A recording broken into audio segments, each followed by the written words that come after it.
జగ్గయ్యపేటలో న్యాయవాదులు కోర్టు విధులను బహిష్కరించి నిరసన కార్యక్రమం చేపట్టారు. విజయవాడ సీనియర్ సివిల్ జడ్జి న్యాయవాదుల పట్ల దురుసుగా వ్యవహరించారని ఆరోపిస్తూ జగ్గయ్యపేట బార్ అసోసియేషన్ ఆధ్వర్యంలో ఈ నిరసన జరిగింది. బార్ అసోసియేషన్ అధ్యక్షులు అన్నెపాగు సుందర్రావు నాయకత్వంలో న్యాయవాదులు కోర్టు పనులకు దూరంగా ఉండి తమ నిరసనకు వ్యక్తం చేశారు. ఈ సందర్భంగా న్యాయవాదులు మాట్లాడుతూ న్యాయమూర్తి న్యాయవాదుల పట్ల అనుసరించిన విధానం న్యాయ వ్యవస్థకు మచ్చుగా భావిస్తున్నామని తెలిపారు.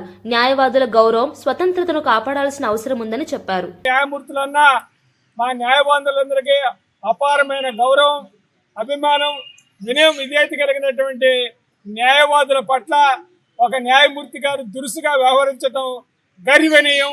మరి న్యాయ వ్యవస్థకి మచ్చ. మరి ఇలాంటి వాటిని మరి న్యాయమూర్తులందరూ, న్యాయ కోవిదులందరూ ప్రతిఘటించాలి.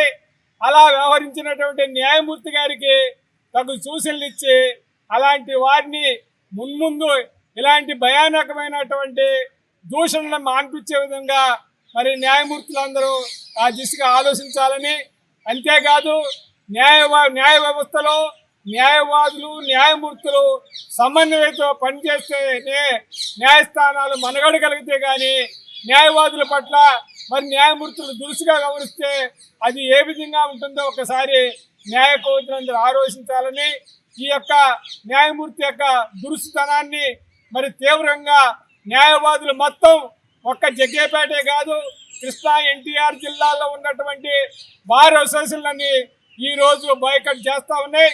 ఆ న్యాయమూర్తి గారు దుందుడుకు చేరిక నిరసనగా ఈ కార్యక్రమాన్ని అందరూ జయప్రదం చేసి మరి దాన్ని ఒక న్యాయమైన తీర్పు వచ్చేంత వరకు ఫైట్ చేయాలని కోరుతూ సెలవు తీసుకుంటున్నాను.